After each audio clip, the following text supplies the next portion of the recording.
तिहिन दो happy new year को मनावे कना खान बड़ाई बनु अकाता 50,000 खन जस्ती आदिवासी सांतार को गय अचो लेना गाटा दाल लेका मायाम लिजित लेन तकवा मेन आदिवासी सांतार को लगित दो निये दो मिटेन दुकान दिन कना निये दो अब दिसो उइहर बनु अकादा 50,000 खन जस्ती हुलगरिया को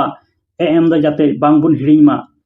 काते को गोटा भारत दिसम रगी तिहिन दो हैप्पी न्यू ईयर को मनावे कना मेनखान बड़ाई बनु अकाता को 1 जनवरी 1948 साल रे 50,000 खन जस्ती आदिवासी सांतार को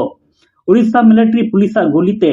आदिवासी सांतार को गय अचो लेना साउथ गाटा दाल लेका मायाम लिजित लेन तकवा मेनका तिहिन गोटा भारत दिसम रे तिहिन हैप्पी न्यू ईयर को मनावे कना मेनखान अब आदिवासी सांतार को लगित दो तिहिन दो कालो दिन कना चेदा से 1 जनवरी 1948 साल रे 50,000 खन जस्ती आदिवासी आंदोलनकारी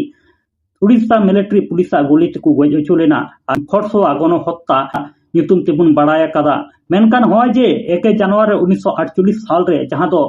50,000 खन हो जस्ती आदिवासी सांतार विक्षोभकारी से आंदोलनकारी चितान सारे मिलिट्री पुलिस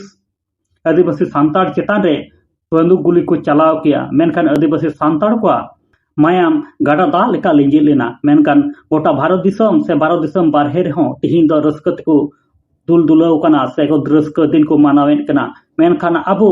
आदिवासी सांतार को लगित दो निये दो मिटेन दुकान दिन कना चेदा से आबोरेन 50,000 खन हो जस्ती आदिवासी सांतार को पुलिस गोली को गय अचो लेना बानगाटा दाल लेका मायाम लिजित लेन तकवा मेन 50,000 आदिवासी को गय अचो लेना एनते खान निये दो अब दिसो उइहर बनु अकादा एनते खान प्रति बछर गी अब दो हैप्पी न्यू ईयर बुन मनावेत कना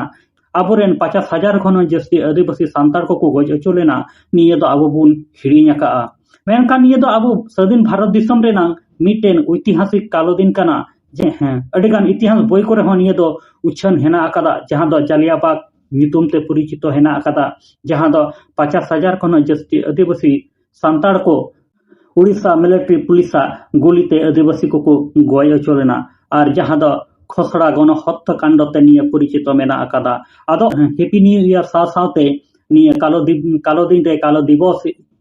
मनाव दो अडिगान गे जरूर गया 50,000 खन जस्ती हुलगरिया को एम द जाते बांगबुन हिड़िमा